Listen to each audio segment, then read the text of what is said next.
ASHRAE event?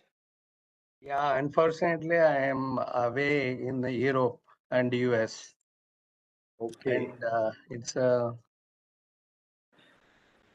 if you know the future events, tentative dates, I would be grateful. Sure, sure. I will let you know. But is there somebody from Blue Star who will attend? Are you going to nominate someone? I can see. I don't want somebody to be ready for participation. Yes, the subject is a very high-level subject. Then I have to figure out someone. I'll talk to you. Sure, sure.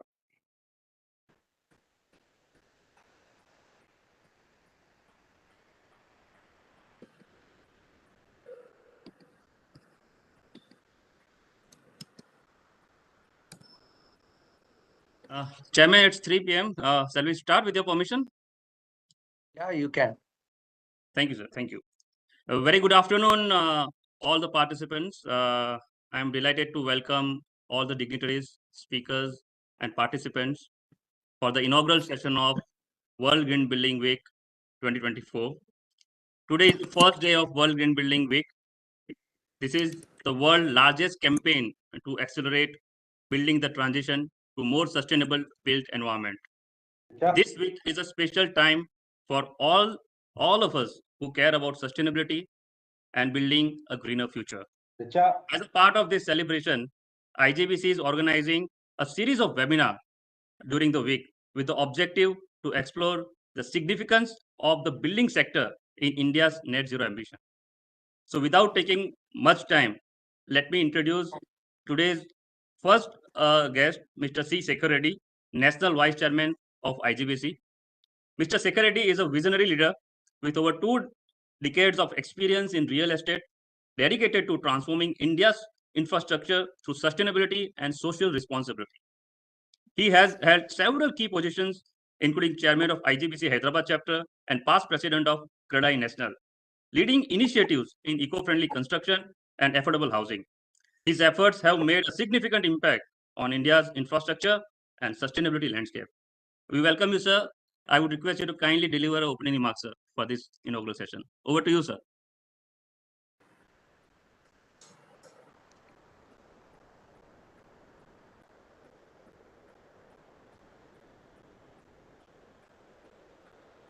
Sir, you are not audible, sir.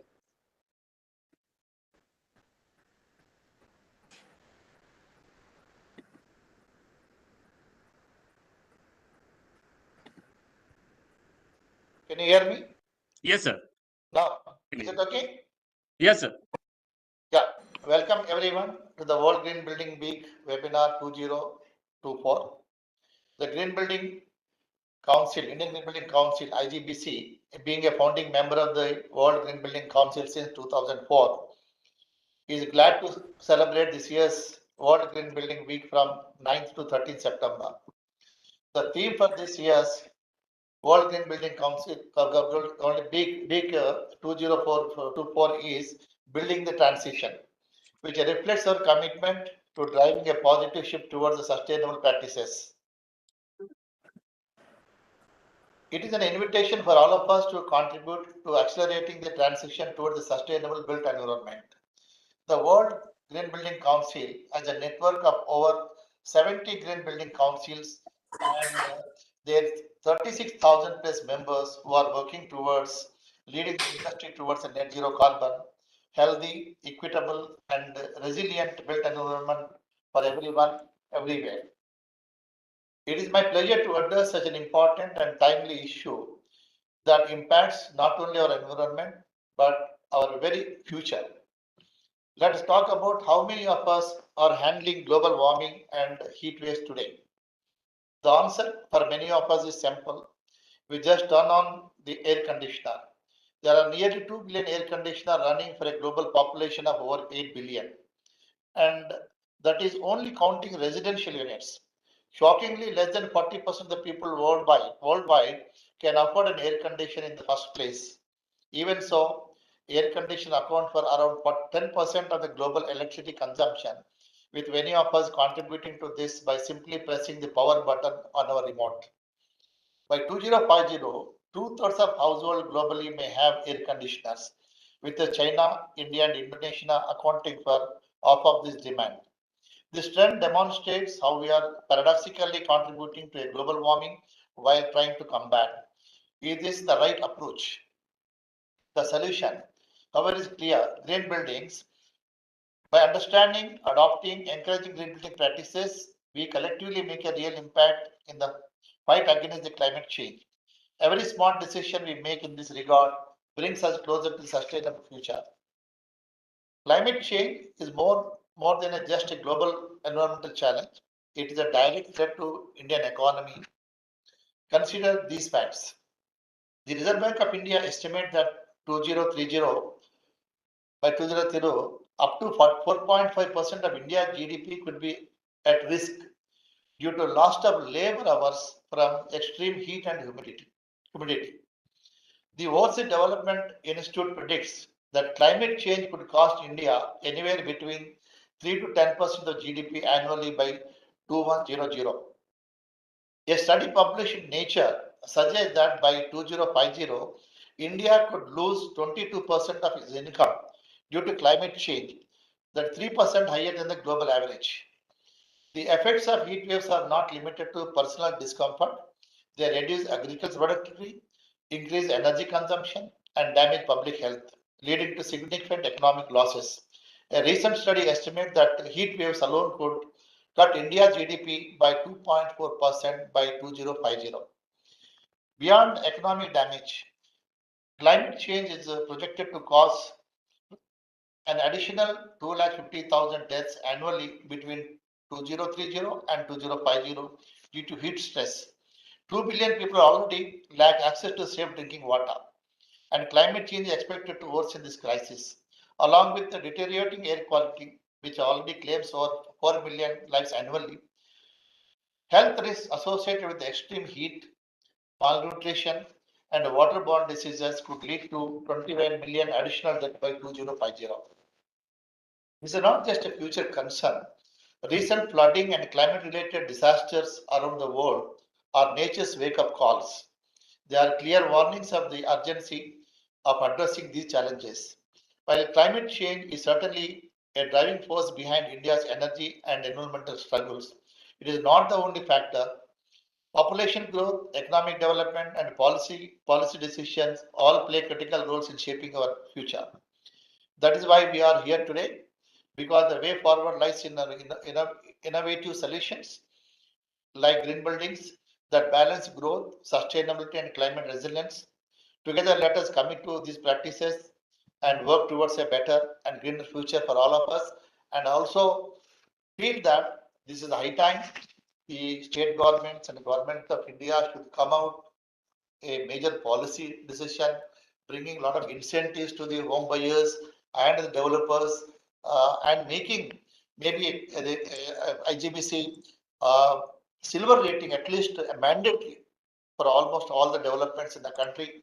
I think that by doing so only we can reach our own agenda of carbon neutral by 2050, IGBC own agenda, and Government of India agenda of by 2070. I think unless these drastic steps are taken, I think we will remain as spectators. I hope the policy makers will take it seriously and take the call on this. Thank you very much. Thank you, sir. Thank you so much for the insightful address, sir. With this, I would now like to introduce our next speaker, Mr. M. Anand. Mr. M. Anand is a Deputy Executive Director of CII IGBC and past vice chair of World Green Building Council's APN network. He has over 30 years of experience in promoting green building designs. He has represented India globally and led numerous initiatives, including over 250 training programs and the launch of 100 plus IGBC student chapters across top Indian colleges. Welcome, Mr. Manand. Over to you, sir.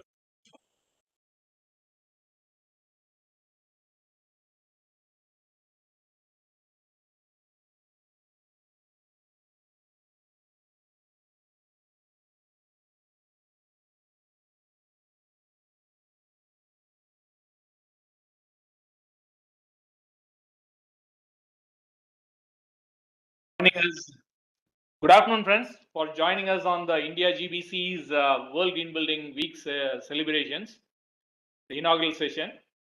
So, as many of you are aware, we are all taking the session from the IGBC's headquarters in Hyderabad, which is the world's greenest building in 2003, and which has also become IGBC's net zero energy building. I repeat, net zero energy building since 2019 onwards.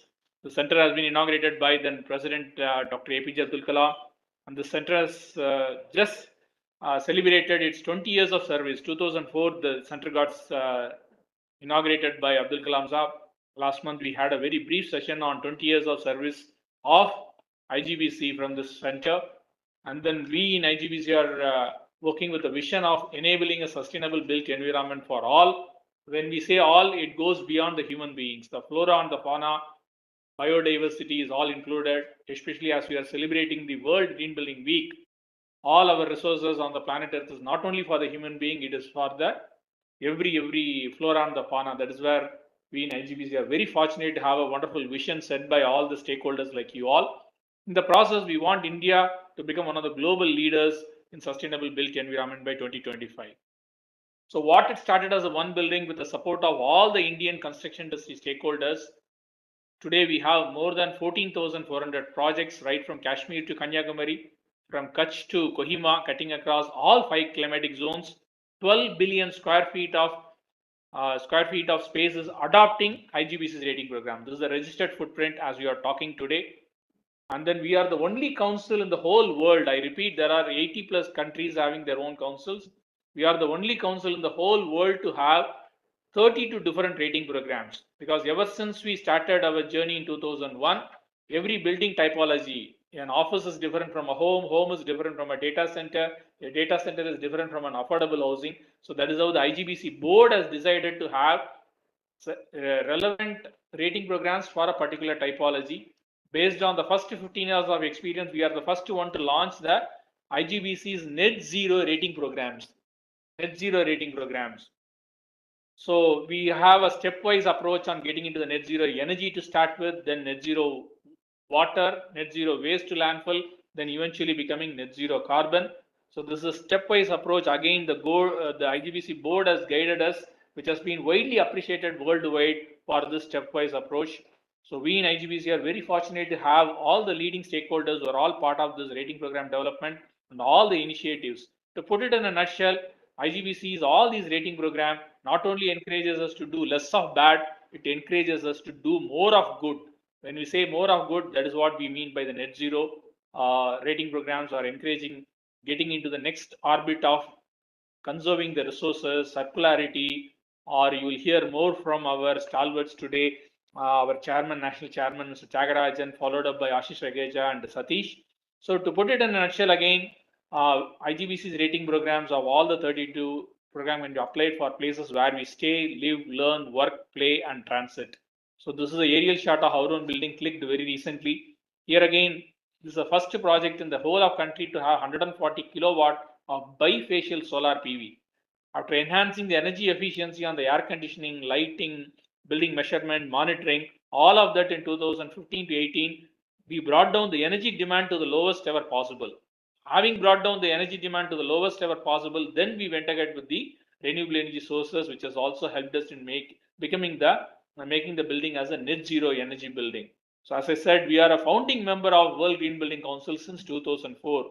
In fact, 2004, IGBC hosted the World Green Building Council's yearly meetings or the first Congress in Hyderabad. So we are very fortunate to celebrate the World Green Building Week. From today onwards, you will hear more from my chairman, Mr. Tyagarajan, as a founding council actually. So in fact, the last decade or so, whatever initiatives or activities or celebrations you will call it during this World Green Building Week is widely appreciated by the worldwide and World GBC members also. Because India, we take it very seriously and we do very unique, and some of the activities may start symbolically, but many of them were able to continue it forever. For example, somebody has stopped using the private driven cars, fossil driven cars, or started wearing only organically made dress material, reset the temperatures to 26 degrees centigrade. All that has been started as a part of the World Green Building Initiative of IGBC. Then many of them, they said that they continued. So today's main inaugural session is going to open up enormous amount of activities for the next 6 or 7 days.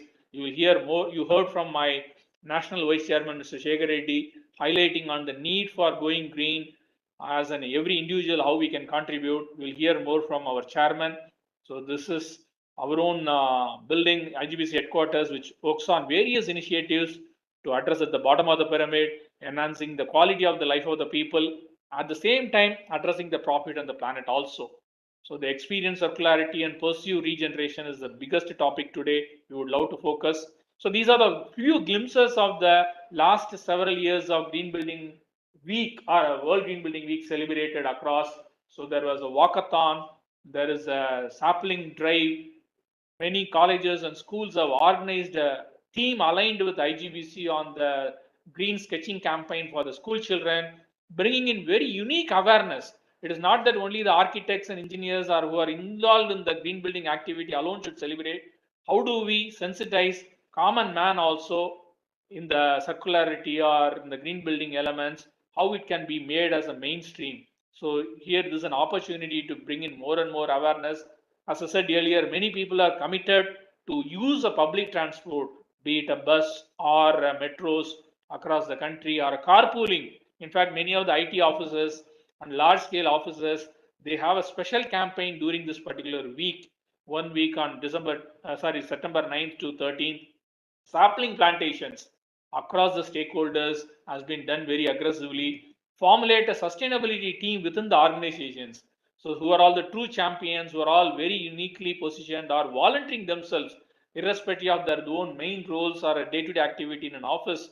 Here, this is an opportunity during this week to form a sustainability team and bring in more and more energy to them. Heritage walks are arranged in order to go back to our own traditional treasures. Every city, every town, every village in India has an amazing, inspiring story which can put the narrative in a very global forum. So the heritage walks are being organized. Campaigns are being happening all over the country, signature campaigns, mission tours. There are more than 6,000 projects which are already certified by IGBC and operational. All of them are encouraging people to come see the green building measures or measures in action. So this is happening. And then our own IGBC team members is also, with the support of 30 chapters and IGBC executive board members and MOE partners like CREDA, ISHRE, IAA and IIID, we have a unique sessions starting from today's inaugural session, which you are all listening for the next 5 days to come. And then we also organize a nationwide poster making competition. And there is an IGL quiz which is happening on the 13th. This is a Friday on the same theme on building transition. And there is a promise card is also given. I humbly request all the participants who are listening to this particular or part of this inaugural session to participate in the promise card campaign. The whole theme for this year's World Green Building Week is building the transition. So here you will hear more from Ashish and Satish also more on what do you mean by the building the transition, energy transition and all of that. So these promise cards can be made and shared with us or posted in our IGBC website, which will inspire all of us. And then it will also recommit or it can inspire all of us to recommit ourselves for the net zero vision set by Indian Pradhan Mantri and what we are committed in the international forums. Here again, this is a huge amount of celebrations across the country are happening. Please log on to our website igbc.in. And I take this opportunity, the Green Building Congress led by Mr. Chagarajan and Mr. Shekhar Reddy and the entire board. This year it is happening in Bangalore. Kindly block your diary. Since you are all joined in a large number, you are all invited as a special guest for the Green Building Congress happening in Bangalore after 18 years. Last time Bangalore hosted in 2006. The theme for this year is also advancing the net zero through decarbonization in buildings and built environment, which is again aligned with the World Green Building Week's theme of just transition. Please block your diary and be a part of the Green Building Congress, which is Asia's largest conference and exclusive exhibition focusing on. So we are looking for a large scale 100+ speakers across the world from who's who 6,000 plus delegates, 150 plus exhibitors. We are also scaled up the exhibition to a large extent. In fact, we doubled it. We look forward to active participation in the Green Building Congress 2024 also. Thank you once again for the opportunity to share what we are doing in IGBC, more so for the World Green Building Week team. Thank you for joining us in a large numbers. Thank you very much. Over to you, Himanshu. Thank you, Mr. Anand, for taking us through various initiatives taken by IGBC and IGBC chapters across the country during this World Green Building Week.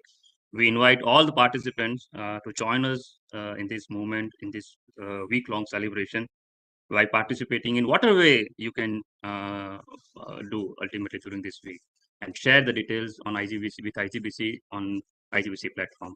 So with this, I would like to invite our next guest, Mr. B. Thiagarajan, National Chairman, IGBC. Mr. B. Thiagarajan is a graduate in electrical and electronics engineering with over 4 decades of experience. He is the managing director of Blue Star. He has held key roles in various sectors, including air conditioning and corporate communication. He is associated with IGBC from its inception. He is currently the national chairman of the IGBC and hold leadership positions in CII's national committee. Thank you, sir, for joining us. Over to you, sir, for your address. Thank you, Himanshu. Mr. Shekhar Reddy, National Vice Chairman, Indian Green Building Council. Mr. Ashish Rakeja, Managing Partner, Aeon Integrated Building Design Consultants, LLP. Mr. Satish Kumar, President and Executive Director, Alliance for an Energy Efficient Economy.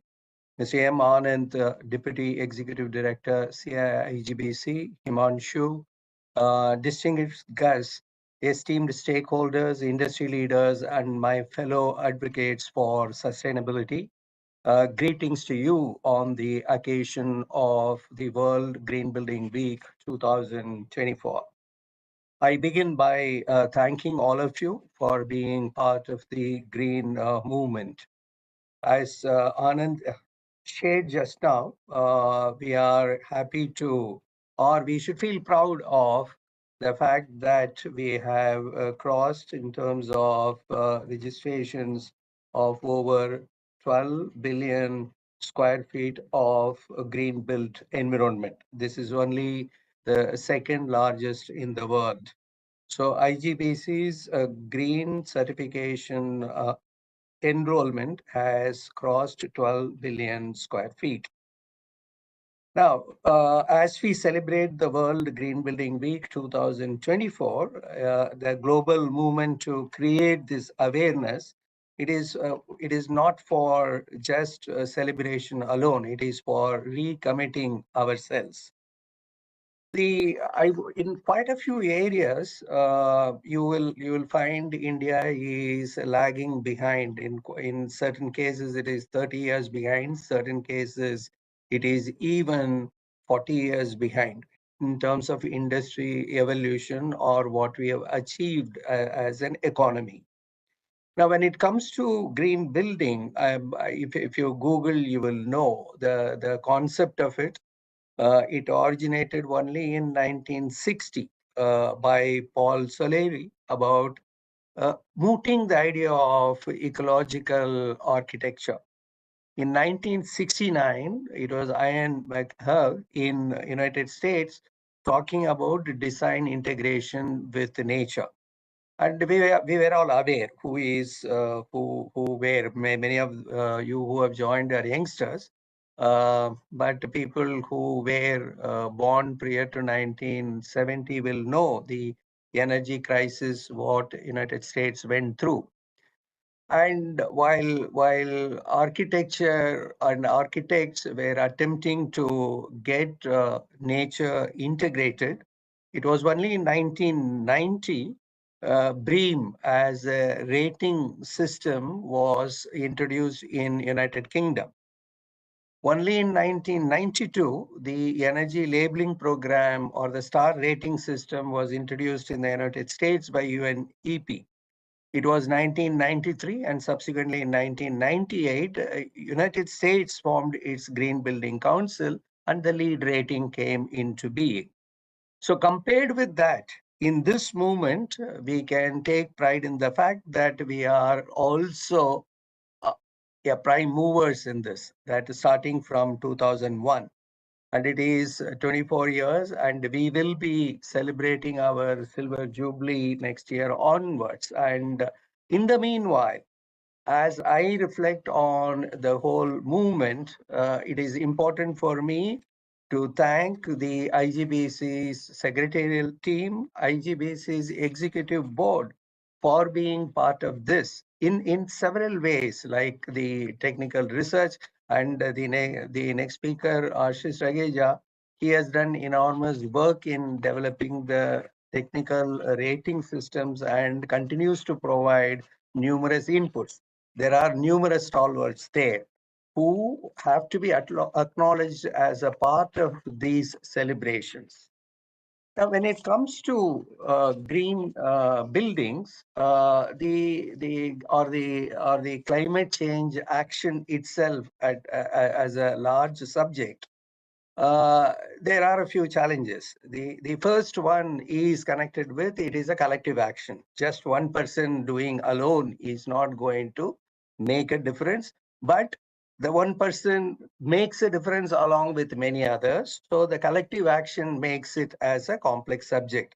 As the nations and multilateral forums are trying to get alignment and move forward. The second is while the regulations are necessary, huge benefits are achieved through voluntary action. So therefore, voluntary action is important. There has to be competitive nature of pursuing any agenda because that brings excitement, and therefore there should be rating systems and measurement.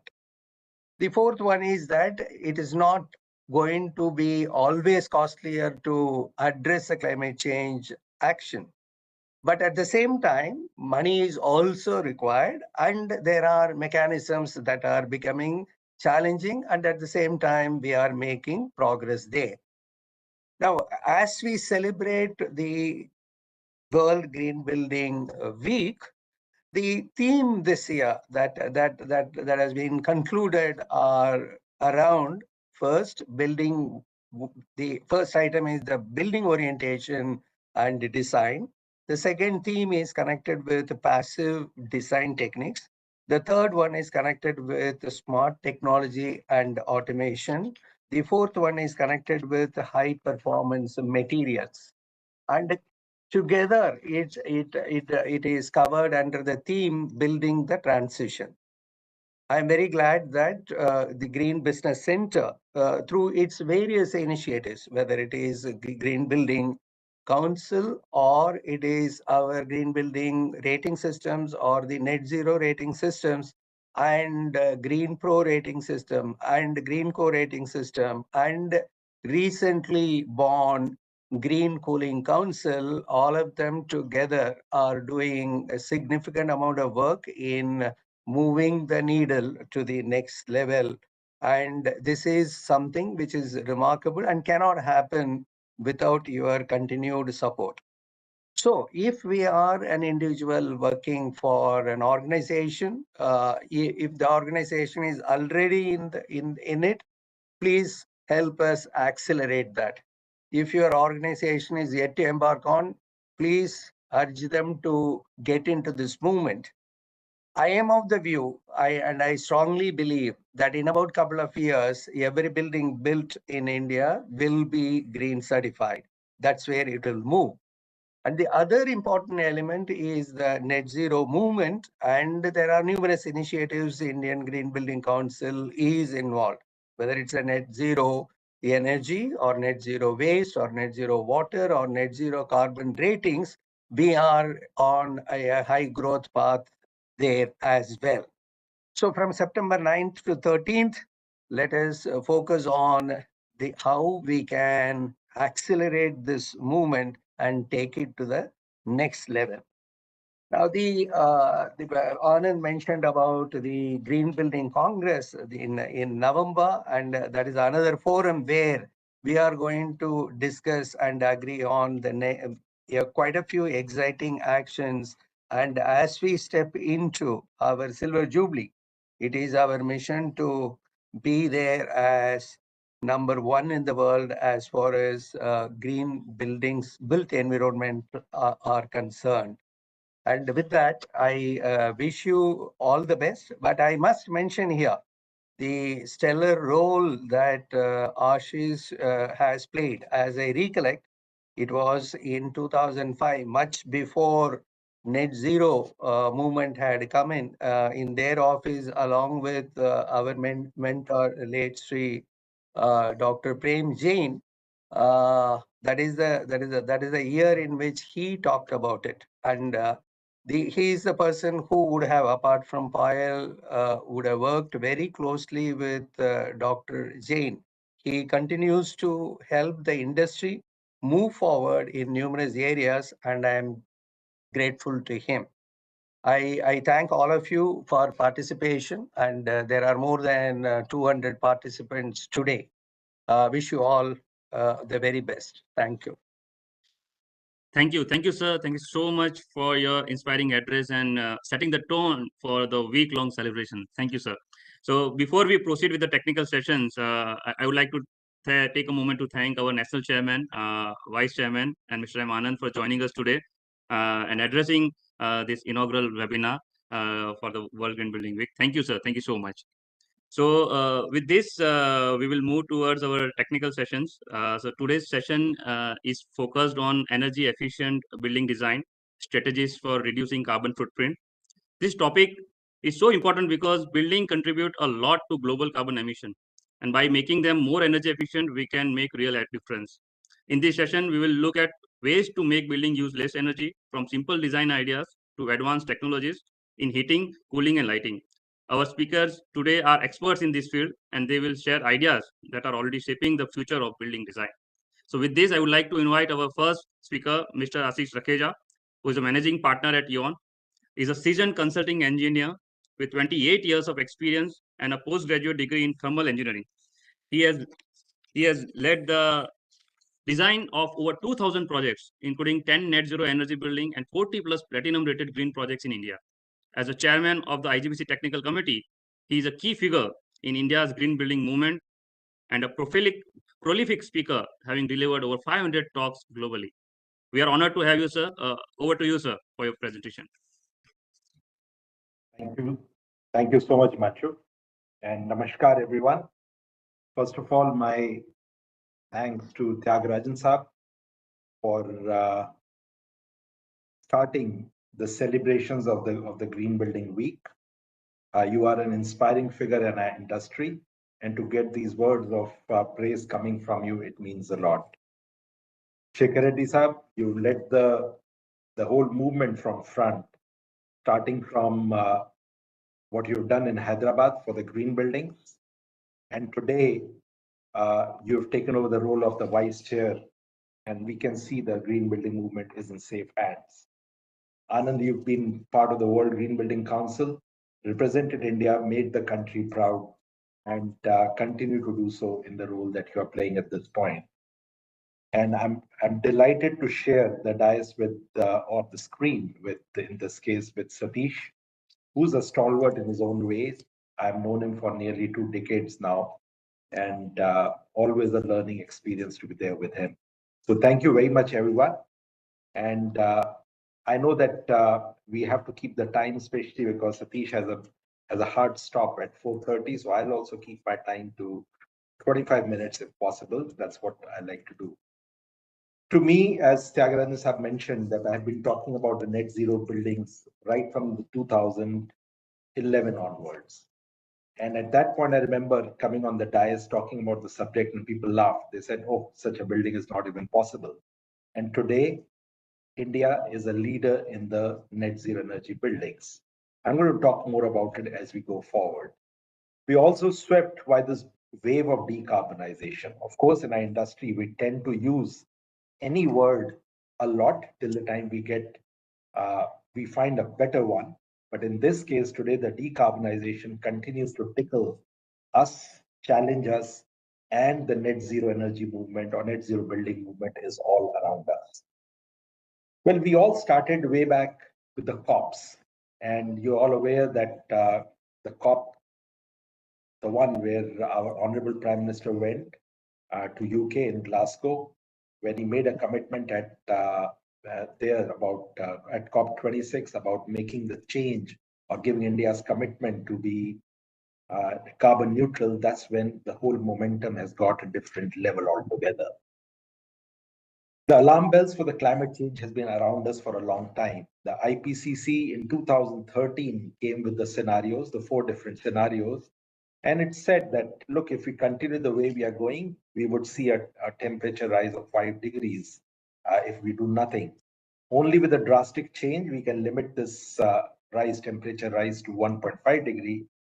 And we all pledged at the last COP when we gave the commitment for India to become carbon neutral, that yes, we will ensure that the temperature rise remains to 1.5 degrees centigrade only. Today, sadly, we are now going to be battling to keep the rise to less than 2 degrees. And we need to ensure that we don't keep sliding.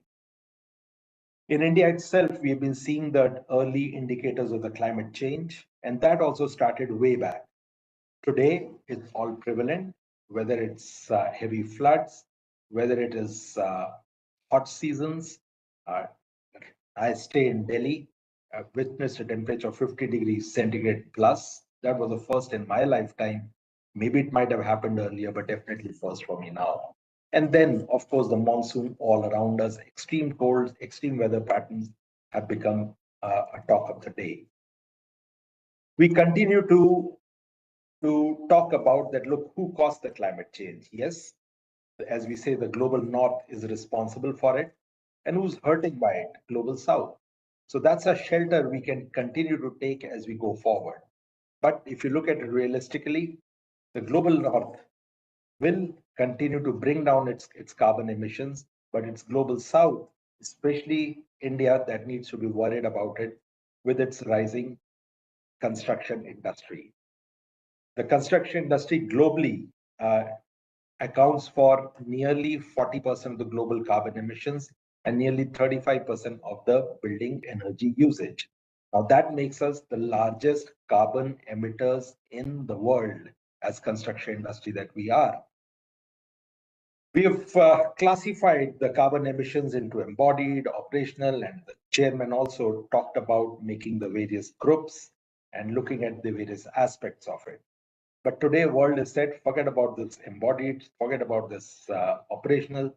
At the end of the day, carbon emission is carbon emission, and let's look at the whole life carbon, starting from the point we extract the raw material to we run the building, and to the point we demolish the building.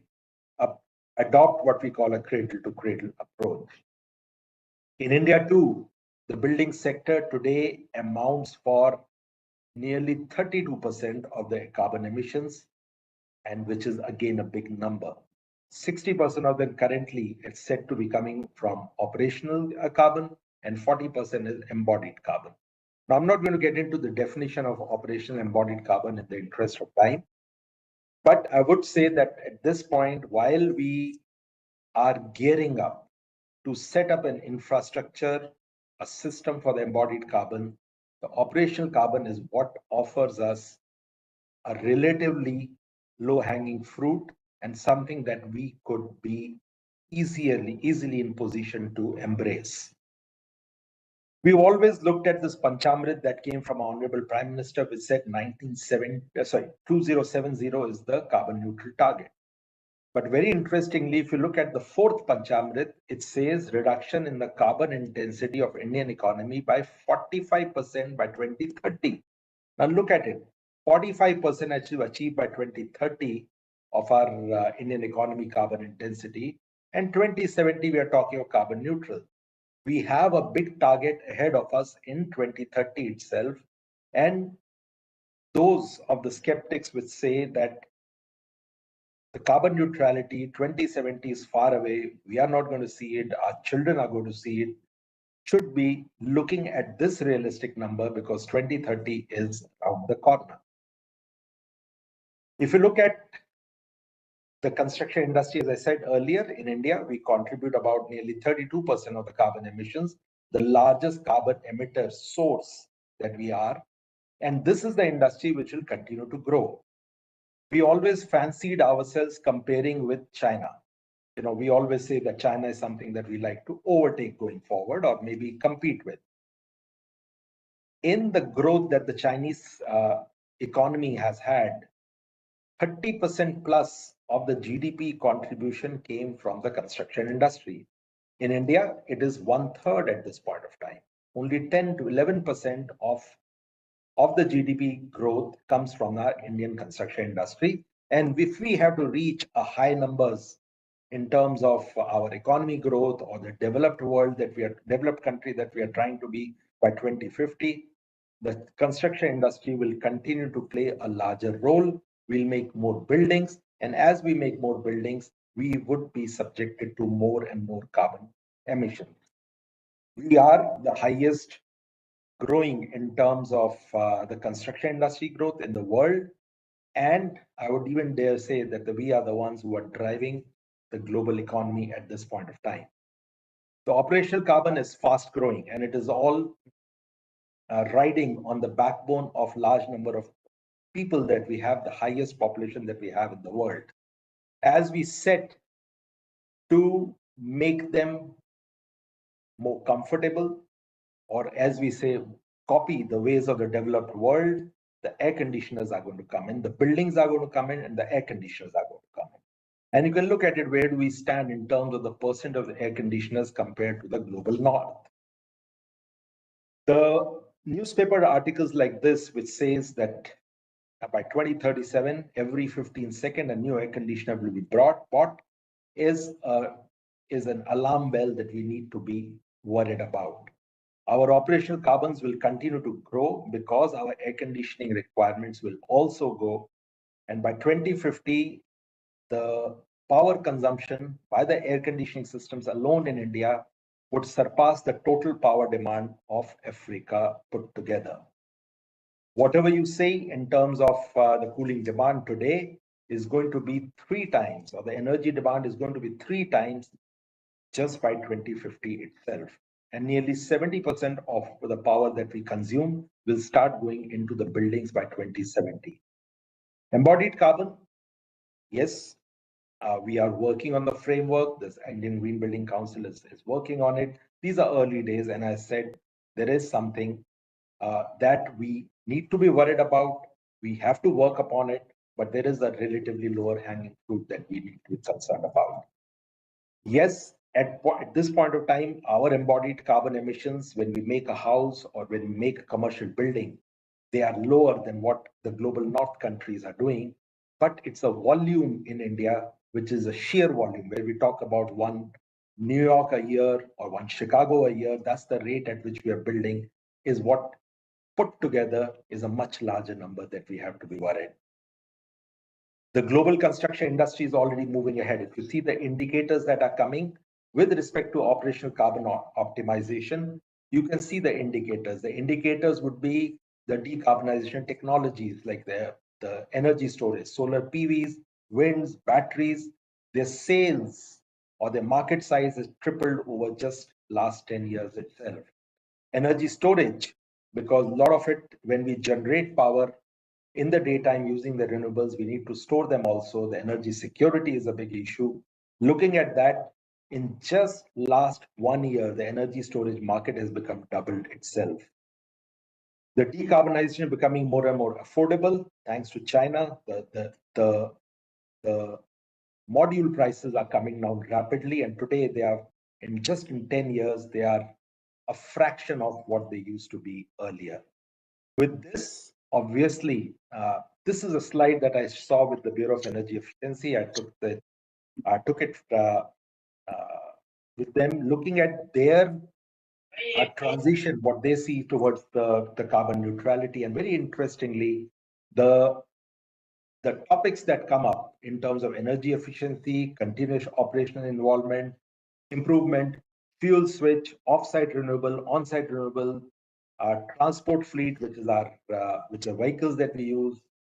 All of this is already either the framework is ready or the implementation is ongoing.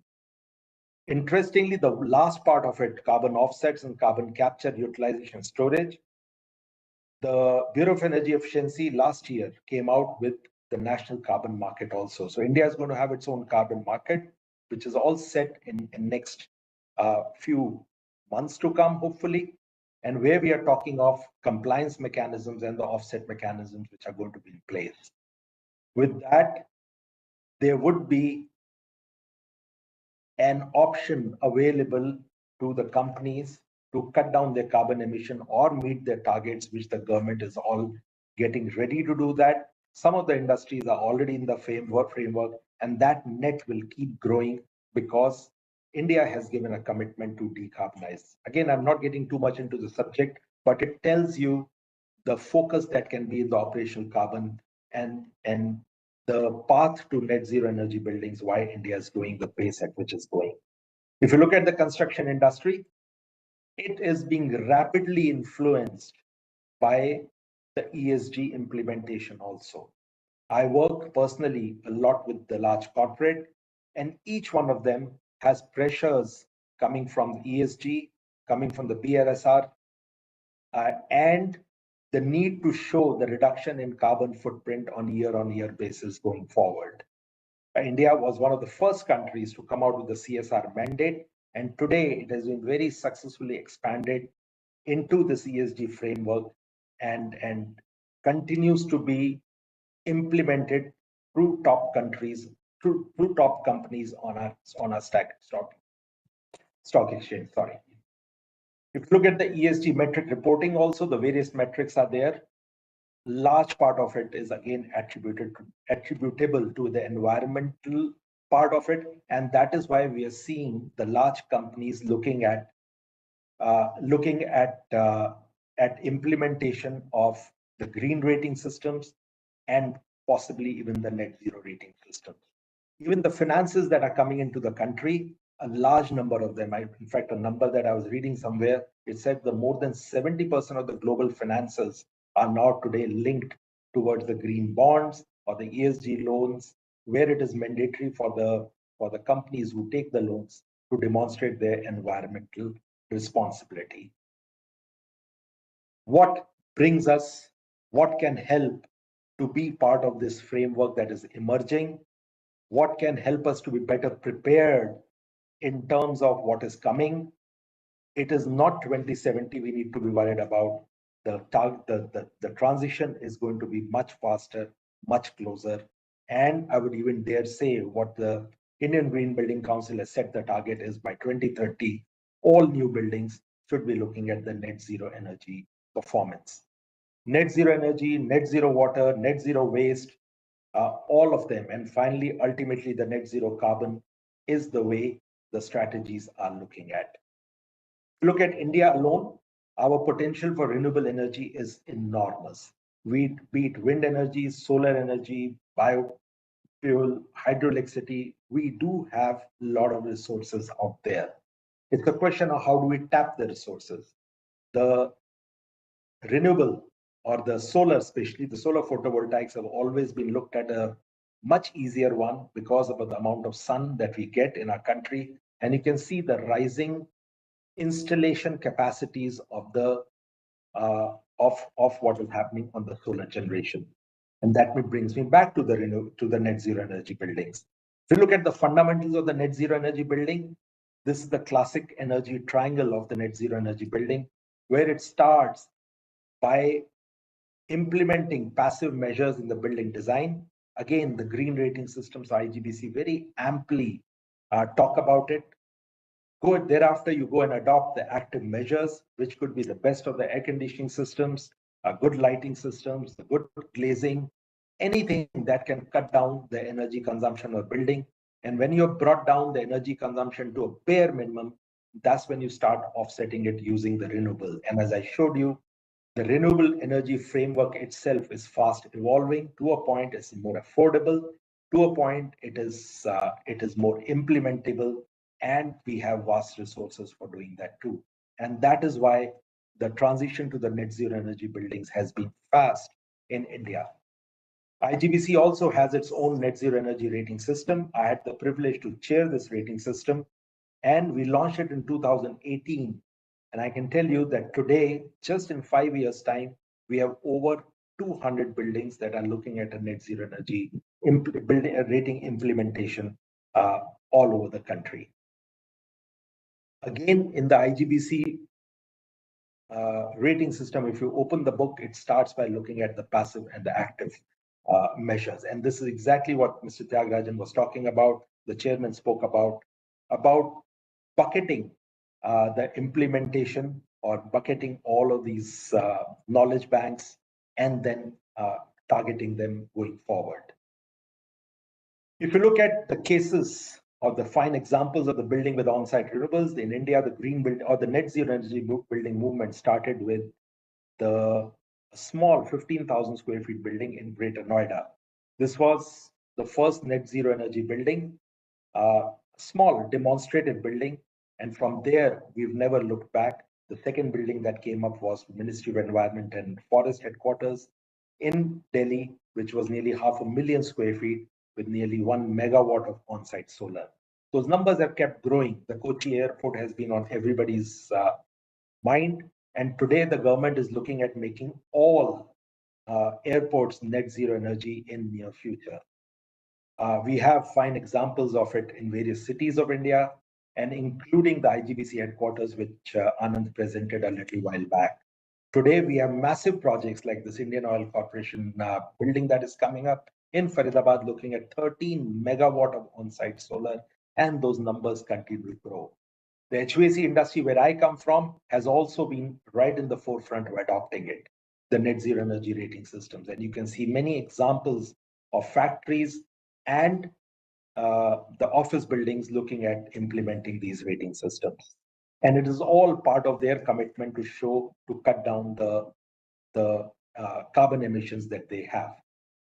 Another one that we see is a large cooling demand. As we build more, we would be talking about larger and larger cooling demand. As we become more, we talk about the climate change, global heating or global warming that is taking place, the cooling demand is bound to grow. And again, this can be cut down something by interlinking the cooling demand, which is the district cooling systems or district energy systems, which are again seeing a rise today in India. While our rating systems from Indian Green Building Council very aptly cover what one needs to do to cut down the energy consumption of the building, set up the framework for net zero energy buildings in future, the next step is to interlink the cooling demand and finally interlink the cooling demand with the green power, and that is what is going to be the game changer. When you're able to generate and offer the cooling energy at a much lower rate due to the green power that one produces, it can be a game changer, and that's what in our industry we are seeing the growing trends. Be it the residential, commercial, or the mixed-use development projects, the district cooling is under consideration, or the cooling as a service is under consideration linked with the green power out there. The next emerging phenomena that we are seeing is an integrated design. Even though the green buildings itself has been talking about the integrated design process, in fact, they're built on the foundation of integrated design process. But we continue to see the challenge because to change the long years of mindset was a big issue. Today, with nearly over 2 decades of successful green building movement and the work which has been done by IGBC, we are now seeing more and more adaptation of the integrated design, more and more buildings becoming energy efficient and cost-effective energy efficient. That's the most important work out there. Today in India, as I said, the net zero energy buildings are growing, and this is my pun at it by saying that this is what we'll do of the power lines, because with the net zero energy buildings, we may not even need them in future. But on a serious note, time is now right to start implementing many more things. The microgrids we have started seeing implemented on our buildings, water management, waste to energy, the linkages of the net zero buildings itself has started. Today, a lot of new buildings coming from forward-looking developers come forward saying that we want a net zero energy, net zero water, net zero waste, and also some sort of measurement of the carbon footprint reduction that is happening consequentially. As I said earlier, IGBC, being part of the World Green Building Council network, is already committed that by 2030, all new buildings would be looking at net zero energy, or possibly net zero carbon operations. And by 2050, all new and existing buildings should be start looking at that. IGBC has already set a framework by having a rating system for each of these building typologies: energy, water, waste, and carbon. You can look at them. They're available on the website. You can download it. The next big change, which I like to put forward that we are seeing, is the Industry 4.0 implementation, where we now move on to what we say building operations. All our rating systems, traditionally, historically, have always focused only on design aspects. But we forgot, or rather, a big gap that emerged was whatever we designed, if it is not implemented and operated in the same manner, we started a risk of what we call a green wash. And that's why today the building operations are in the focus, and all the net zero rating systems are about the operation itself. The IoT, the artificial intelligence in coming years are all set to change what you're seeing at this point of time. If you look at globally, the operation standards are emerging. ASHRAE recently, in last 2 years, invested heavily in, I'm being part of the ASHRAE board of directors for last nearly 5 years. I had the privilege to see the development of these operation standards.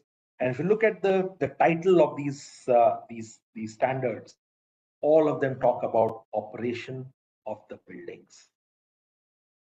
Ultimately, there'll be a convergence of design and operation standards. We in India are sitting at a point where we are rewriting our standard.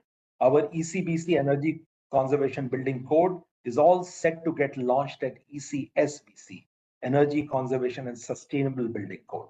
And in that Sustainable Building Code, we are bringing in chapters like commissioning, building commissioning, IoT, water conservation, and IEQ, and many of the new things which were earlier not part of the code. From being a pure energy code, it is evolving into what I would like to say a wholesome code, which would be looking at the building as one entity.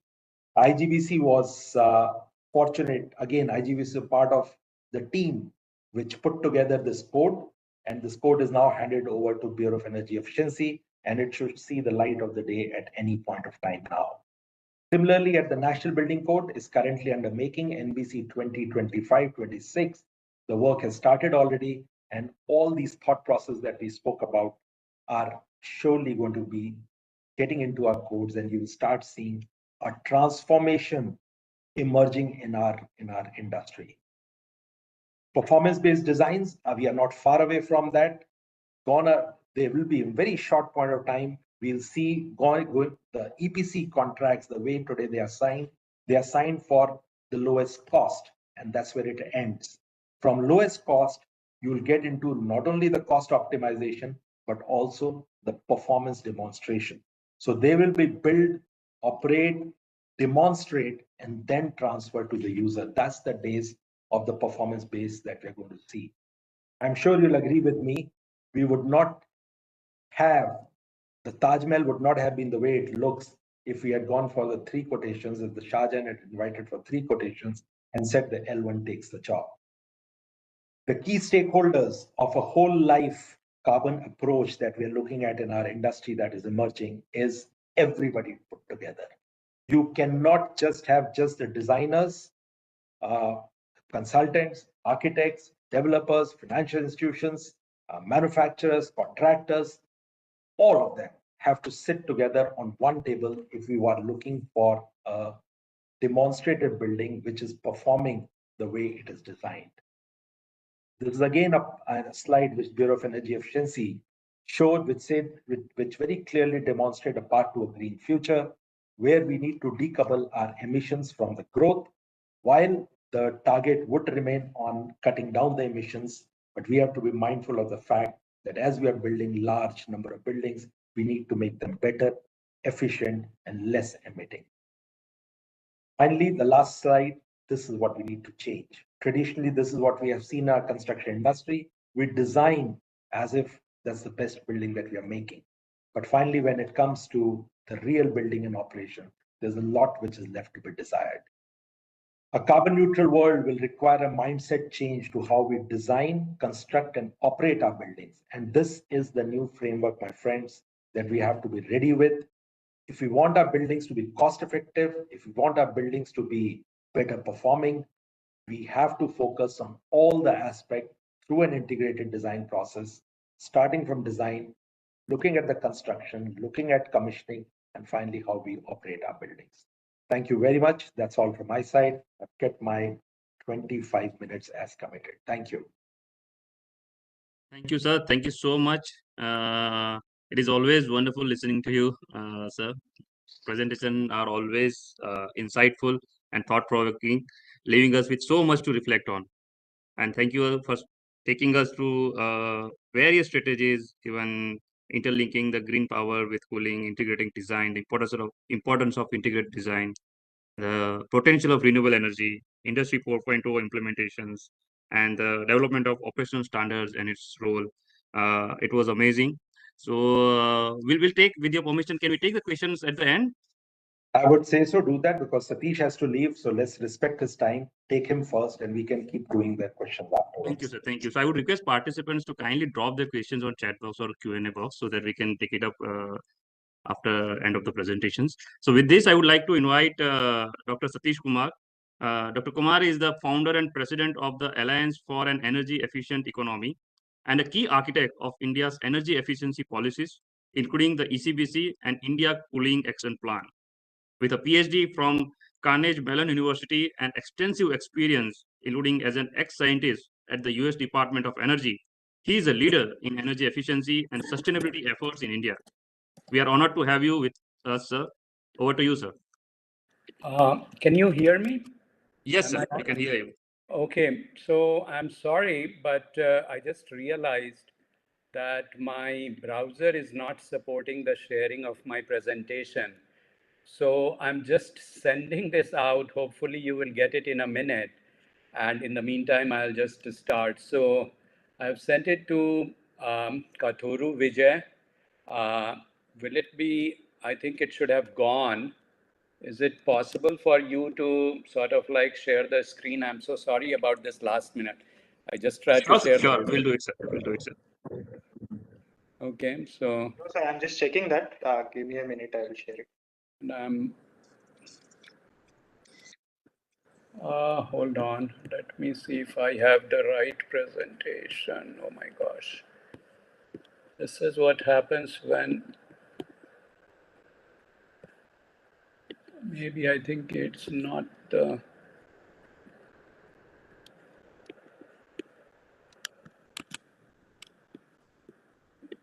Not the presentation that I was looking to send. I'm so sorry. In the meantime, I will say that if there are like maybe questions and answers for some of the presentations that have been made, maybe you folks can carry on so that we don't waste our time. I think I did not send the right presentation, so hold on. Sure, sir, sure. We'll take up question answers. Ashish ji, are you there?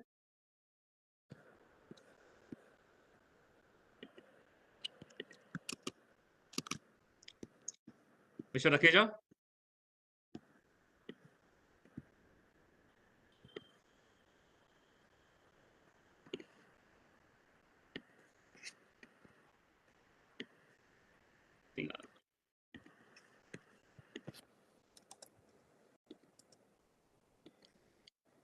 Okay, I think I have sent it again. Did you receive my earlier presentation? No, not yet, sir. Just, It's a little heavy presentation. And if not, I can probably speak without presentation as well. So in the interest of time. Sir, you can start your address. Meanwhile, when we receive the presentation, we will share the screen, sir. Okay, I'll do that. And it's the second presentation. I think not the first presentation. There are two emails that I have sent. Okay. Sure, sir, sure. Okay, so first of all, thank you to the CII team for giving an opportunity to speak at this August gathering and in this inaugural session. I would like to acknowledge the presence of Mr. Reddy and Mr. Thiagarajan, who are industry giants and stalwarts, and it's an absolute honor to be sharing the dais with them. Also, to Ashish, as Ashish mentioned, I think we have known each other for more than 2 decades. And Ashish is not only like one of the leading HVAC designer, but his contribution on so many other things related to building energy efficiency, cooling, and the ECSBC, I think that he showed is phenomenal. And Anand, I think your role at IGBC in terms of making IGBC a leading green building rating system is well acknowledged. So what I'll do is my presentation is a little different because I'm going to be focusing on 2 parts. One is going to be focusing on policies, and the other one is going to be focusing on data a little bit. And while we all realize the tremendous strides that India has made, I think I would also tend to be a little futuristic in terms of how do we build on the successes that we have and what are the gaps that need to be fulfilled if we have to achieve our Prime Minister's goal of net zero by 2070. So the topic is energy efficient building design, strategies for reducing carbon footprints. The presentation is going to be basically in 2 parts. One is maybe I'll share a 30 seconds overview about AEEE, because I head the organization called Alliance for an Energy Efficient Economy, as I think as I was introduced by the MC, and then also like what are the 3 topics that I'm going to be talking about on how to decarbonize the building sector, and then I will have a concluding slide. So just checking if email has been received or not yet.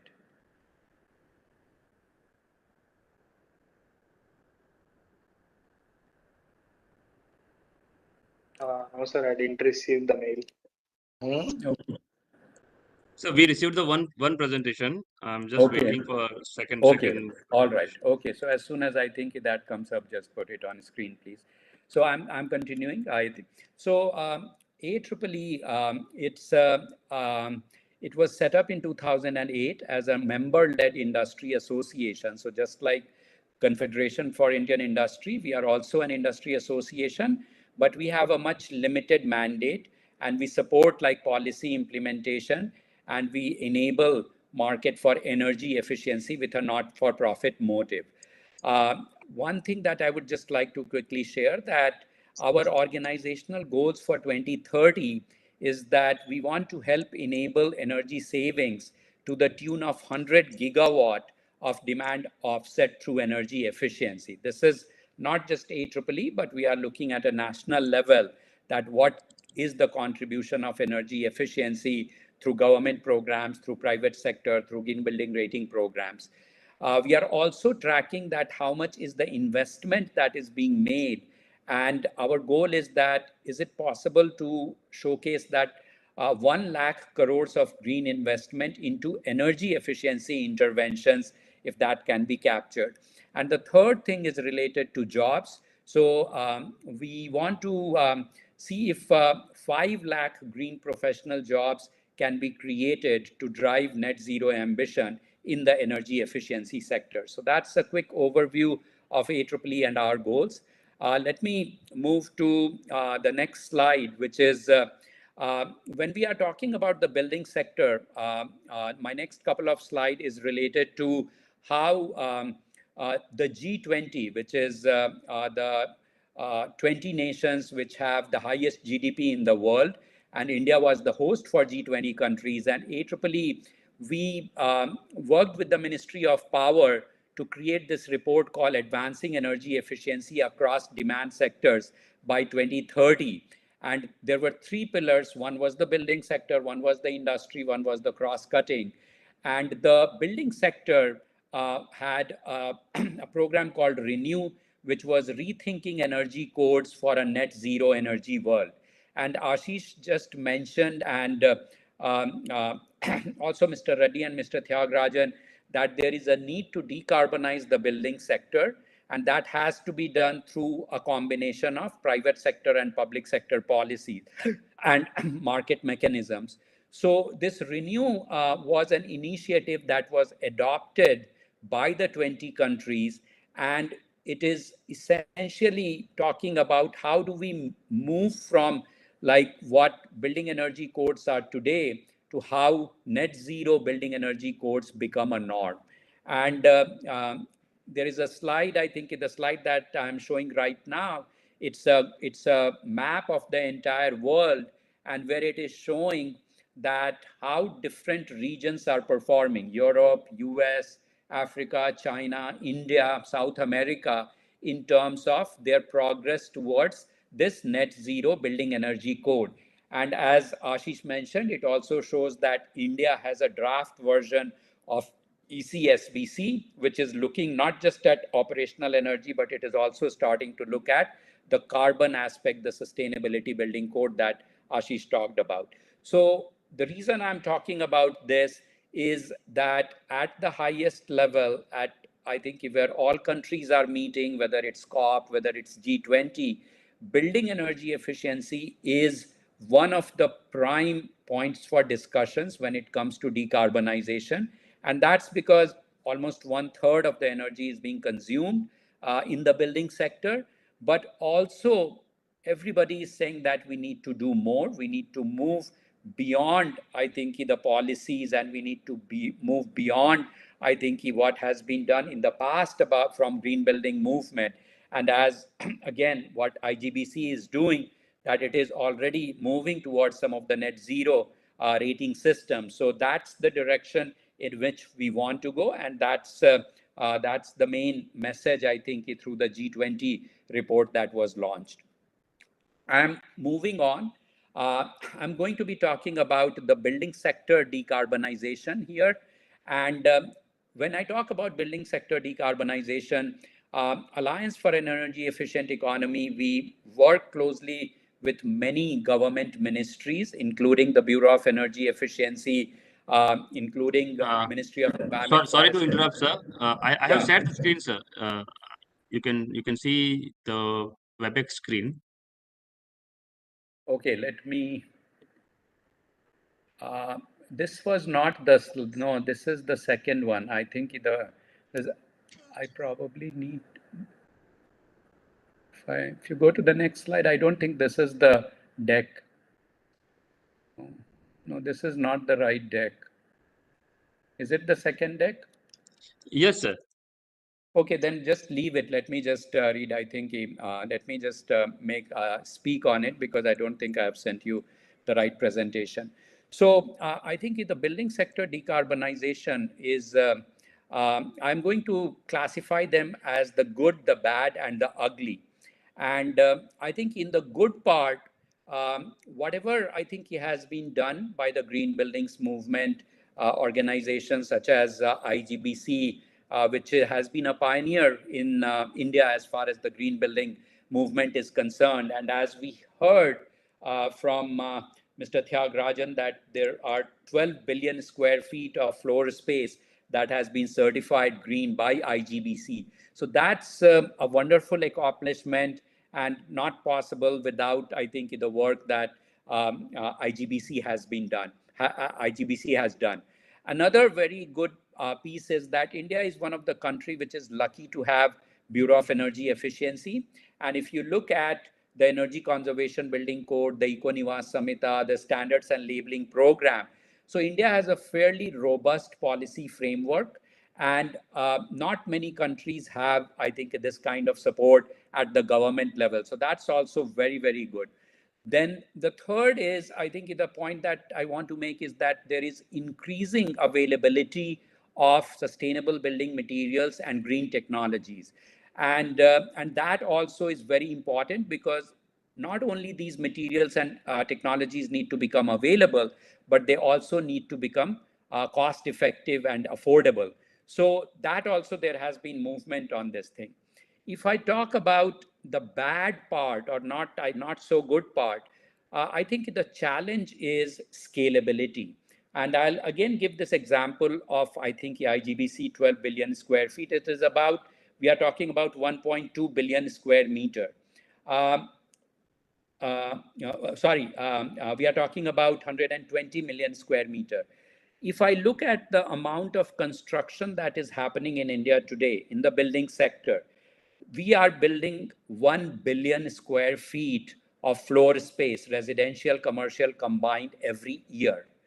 And if 12 billion square feet has been accomplished, say over 20 years by IGBC, and if we are building close to that number every year, then we see, I think, what is the gap in terms of where we are right now, which is a very creditable achievement. But I think in terms of the sheer scale of the construction industry, what India is doing right now. So this is, I think, a point that we need to address. I think while we have good policies like ECBC, ENS, the adoption and implementation of these policies remain a challenge in India. I think we all know, I think, in terms of that ECBC was launched close to like 17, 18 years ago. ENS was launched 5, 6 years ago. And still, I think when it comes to implementation, I think different states are at a different level. So how can we actually turn that thing around to actually make some? And the third piece in the not so good category is the limited availability of building envelope solution.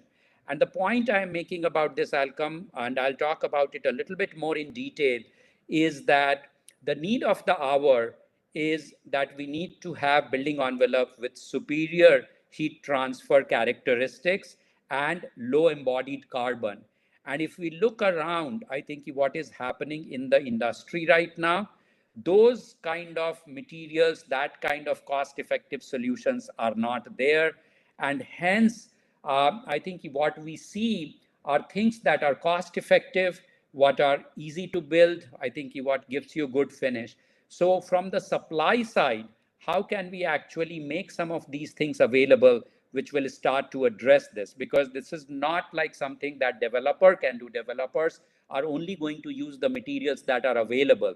So can there be production linked incentive that comes and says that from the supply side, we want to actually have walling materials, window solutions, shading solutions that will actually help reduce the cooling demand.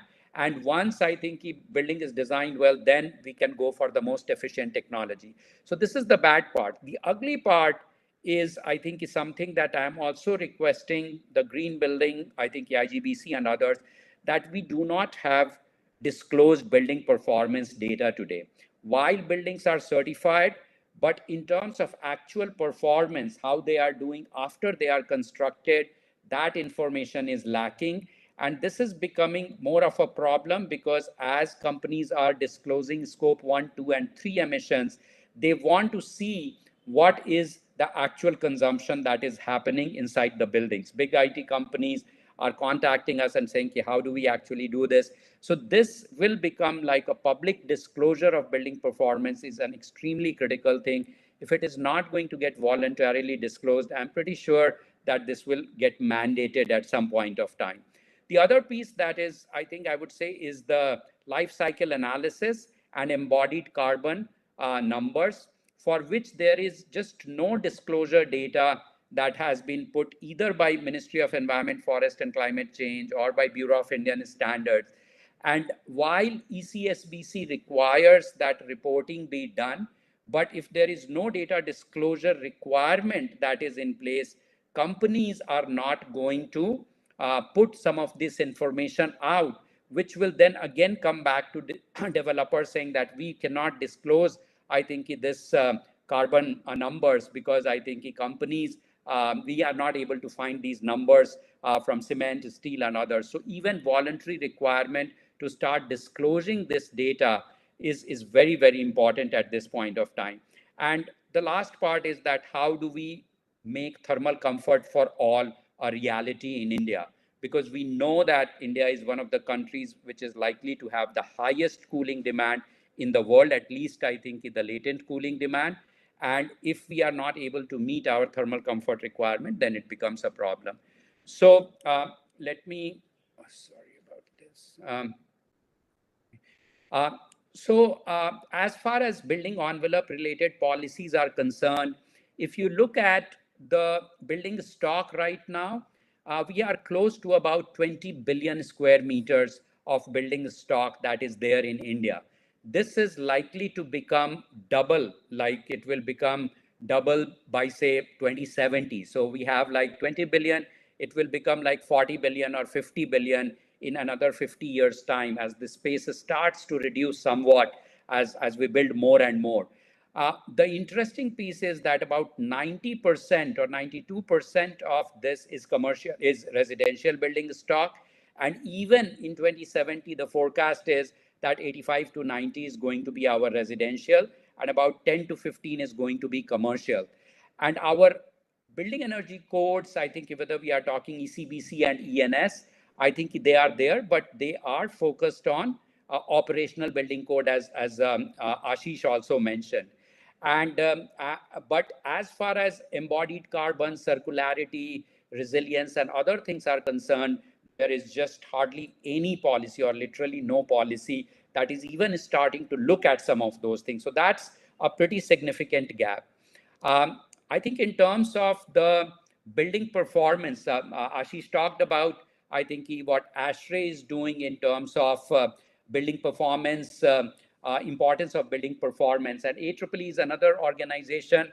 We do a lot of work on benchmarking, tracking of energy performance, and working with, because at India level, there are no such initiative, but we have worked with Airport Authority of India. We have worked with National Centers for Disease Control to run a hospital benchmarking just to see, I think, how different segments of the Indian commercial buildings are doing. And maybe I'll share the presentation. This can be shared with the larger group. And I'm again sorry about, I think, this goof up with the presentation. But what the slides are showing are that how the energy performance of Indian airport terminal buildings have been developed and how have we normalized it by looking at per unit area and per unit of passenger traffic that is flowing through the airport. Now, this is an example of this kind of analysis which talks about a category of building, in this case, airport terminals, and this information is in public domain. And what this does, this kind of benchmarking, that it immediately allows, say, like a Mumbai airport to start comparing itself with a Delhi airport or a Bangalore airport, normalized by the passenger traffic or per unit area, and see where they are, whether 20% better or 30% poorer. And so I think you can have the right cohort and you can compare that. You don't need to compare it with a Patna airport. But I think this kind of analysis is very, very important for building disclosure and building performance. Another example that I have is, so I will just tell you that in India, the best airports, and these are like some of the airports, like the big airports that I am talking about: Delhi, Mumbai, Bengaluru, and Kochi, and these are like some of the larger airports, and they are performing almost on par with some of the global airports. Whereas I think some of the smaller airports, of course, consume much less energy. There is a Sugam airport benchmarking report that is available on AEEE website and Airport Authority of India also, if you want to get more information. Coming to just quickly to the hospital, again, hospital, we have calculated energy performance index, and we have also calculated annual energy use per bed. And in India, there are about 185,000 of different kind of hospitals, healthcare facilities. And what we did, that we did this primary survey consisting of 600 healthcare facilities, and using that 600 healthcare facilities, we were able to project how much energy is going to be consumed in the entire healthcare sector. And again, I think depending on whether you are a sub-center, primary health center, a multi-specialty hospital, single specialty hospitals. There are different cohorts, and these numbers have been categorized so that they can all compare themselves in their own categories to find out how they are doing. Again, I think these are like some of the things that IEEE tries to do, but what we would like to see that some of these things becoming fairly common either through government efforts or through private sector efforts, because they are very, very resource intensive. If you are trying to collect this primary sector data, do the data cleaning analysis, and then publishing these numbers. My third point is, so I covered about building an envelope, I covered about the building performance. The third point is related to embodied carbon and why embodied carbon is becoming important. So in India, if we look at, there are three different typologies of buildings that broadly, I think we have classified in a work that we are doing for Niti Aayog, how to develop a roadmap to decarbonize the Indian building sector. So one is the vernacular conventional construction, where operational energy is say like 1 gigajoule per household. And the embodied energy is double of that, 2 gigajoule for that household. Then there is contemporary construction, where we are looking at operational energy, say like 15 gigajoule per construction, and then embodied energy is 3 to 4 gigajoule per square meter. And then the third category is where I think in the modern buildings, where operational energy is becoming very, very intensive. So operational energy from 15, it increases to 40 to 50 gigajoule per building. And then energy, embodied energy is about 8 gigajoule per square meter.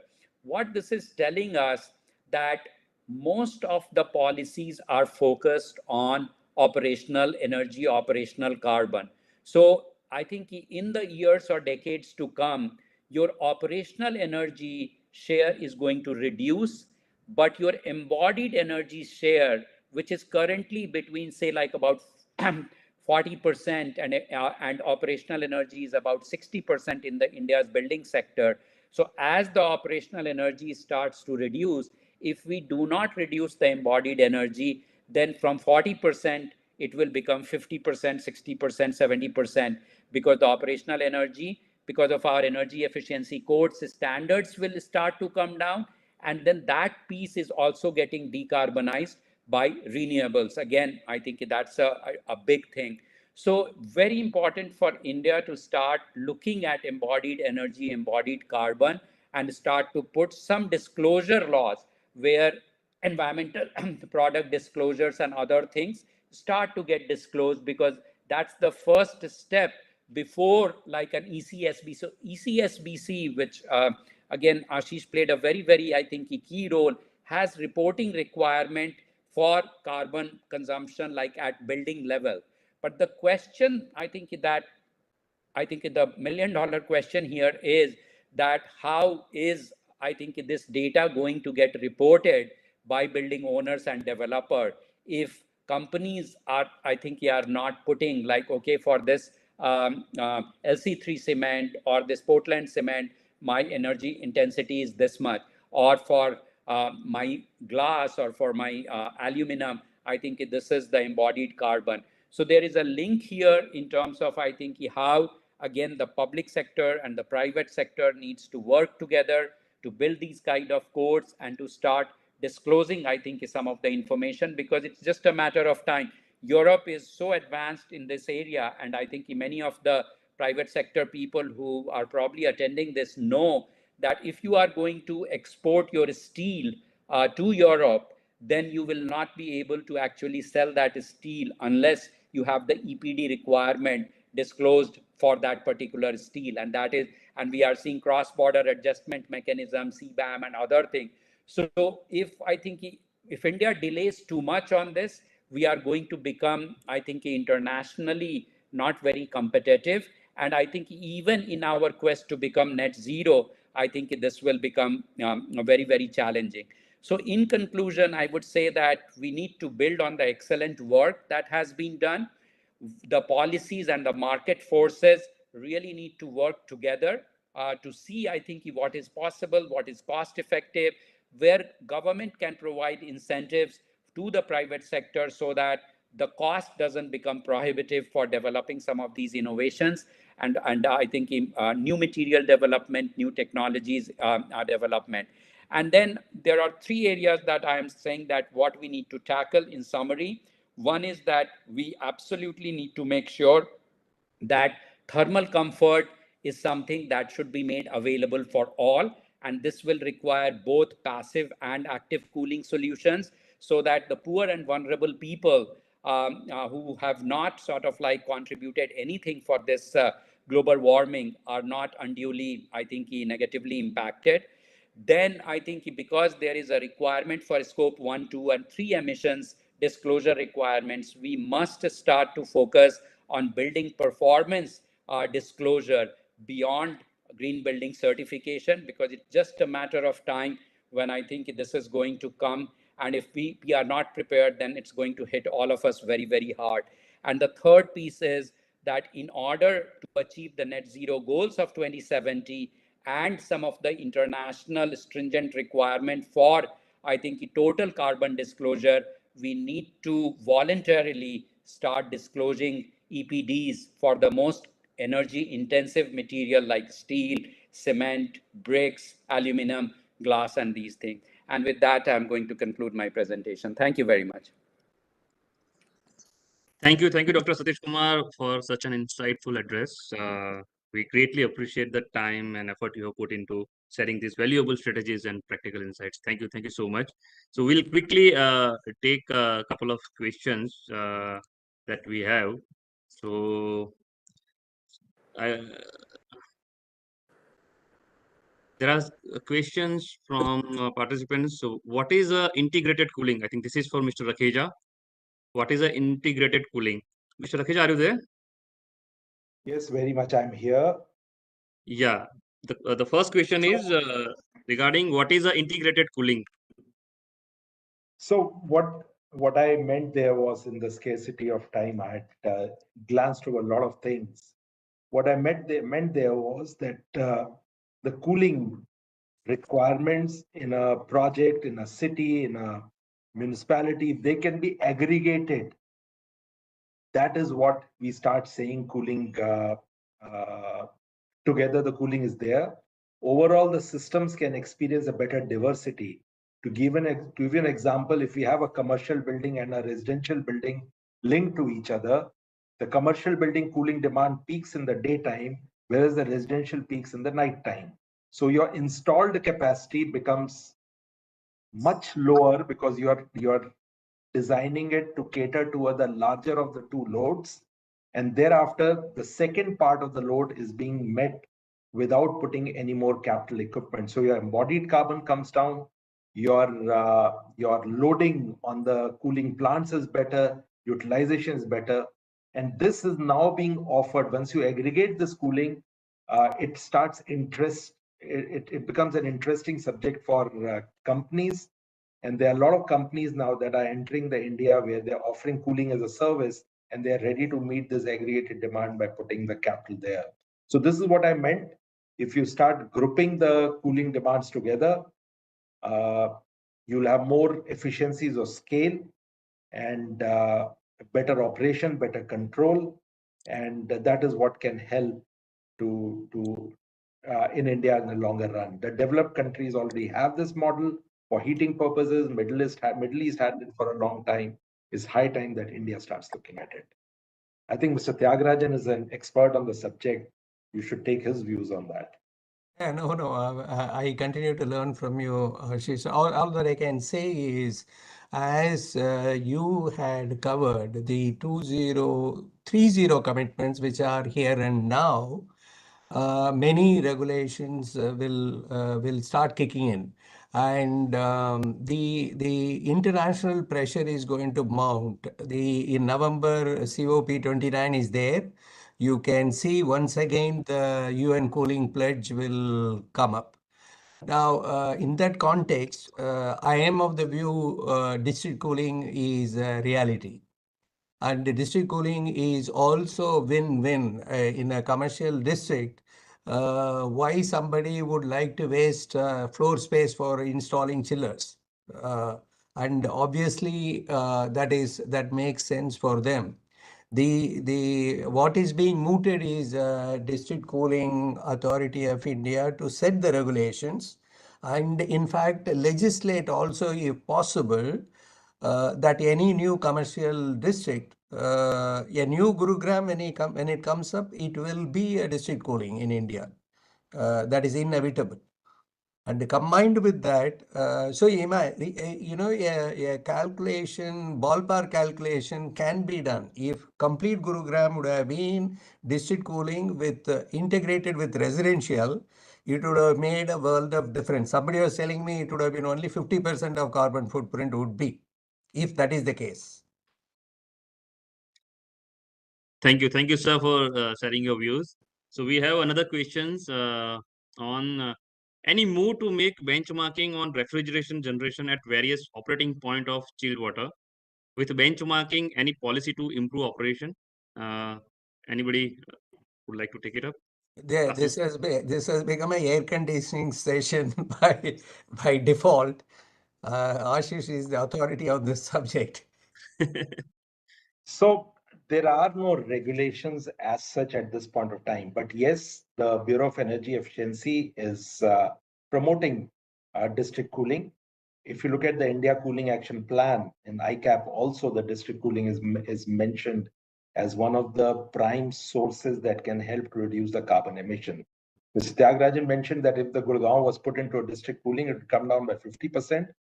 I would dare say even more, because we have seen the aggregated cooling is cutting down the total installed capacity to less than 50% because the diversities are huge and it makes so much sense going forward. But having said so, there are no benchmarks available. We are in the early days at this point of time. There are some case studies available on the ICAP as well as the district cooling the papers that have been released by BE. You can look at the website. Even ISHRE, Indian Society of Air Conditioning Engineers, have come out with a district cooling guide. You can look at that. These are, as I said, these are early days. We are still getting together. We're putting our act together.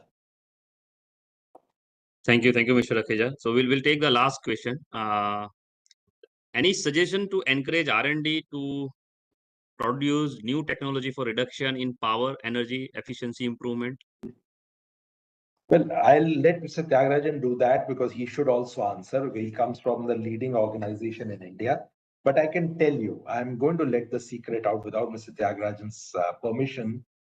Leading companies are looking at coming out in the world because India has been looked as a manufacturing hub. Many parts of the world that I travel, the outlook towards the Indian products have changed. And we are producing world-class products which are third-party certified in any field. It doesn't matter air conditioning alone. You can look at any field that is happening. Even a company like Blue Star approached me when I was sitting on the board of ASHRAE. They approached that, how can we use the global knowledge to make our products better? They are ready to put in money on the R&D, which was a very welcoming thing to see that if a leading company is ready to do that, I'm sure others will also follow suit. What is also happening is the close coordination that is developing between industry and institute, which was missing earlier. Why is America or Europe has such a fine culture of R&D? R&D happens partly in the manufacturer's own premises, but a lot happens with the support from the institutes also. And that was an important element which was missing so far. Today, we have started seeing that change, and you will see more and more of it going forward. I'm a very optimistic man, so I always look at things more positively than what is emerging. Yes, the pace can be faster. And also there's a Government of India initiative where each and every government department has been advised to start investing in anything which is to do with R&D and start making the Indian products better. Tyagarajan sir, I'm sure you'd like to. Thank you, Ashish. So there are a few things. If you look at today's discussion itself, it was designed towards climate action and sustainable buildings. But invariably, air conditioning dominated this. It was not about lighting, for the simple reason with the advent of LED or the daylight harvesting, that subject is taken as it is managed. Mobility is addressed. The cooling, heating subject is not addressed. And that is the concern of the global community. The most efficient ways of cooling today is happening through energy efficiency improvement and the reduction of global warming through the refrigerants related. Now, obviously, this research will be supported by many funds for finding a path-breaking new generation cooling technology, which is not dependent on vapor compression cycle. In that context, there are universities, as Ashish mentioned, the leading one, in my view, there may be many. Maryland University has got significant programs for finding new generation path-breaking technologies. Second, as far as Government of India is concerned, that 1 lakh crore R&D fund scheme that is getting activated. The rules are being formed, and significant amount of that is towards sustainable development. So in cooling technologies, if someone wants, you have the access to the fund. You do have the World Bank as well as US climate change related funds offering help for technologies which can help in improving the efficiency. The future of any stakeholder in the air conditioning refrigeration industry it depends on his competence to deliver sustainable cooling or heating. There is a huge opportunity in terms of the market opening up, not only in India, but also in Europe and US in the decarbonization space. And as the penetration improves in the developing countries, there is no doubt about it. But successful ones will be the ones who have the cutting edge technology and to be made available at affordable prices. And UN cooling pledge is connected with that. So we have to, I am certain this COP will again be in Baku it will be cooling or heating. That's going to be the thing. The other one will be the construction sector. These two are the topics for discussions. Thank you, sir. Thank you so much for the wonderful insights.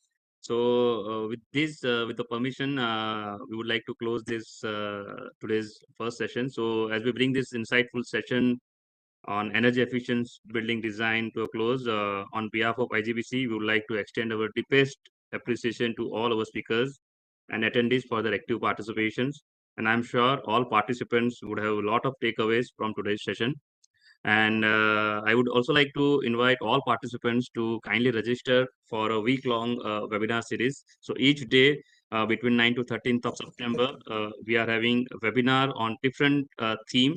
So already I have posted all the themes and registration link on IG chat box, and we will also reach out to all of you through mail. I would request you to kindly register and do join us till Friday at 3 p.m. between 3 to 4:30 p.m. for various technical sessions. Thank you so much for joining us today. Thank you, Chairman, Vice Chairman, and Mr. Rakeja for the wonderful insights and our address. Thank you so much.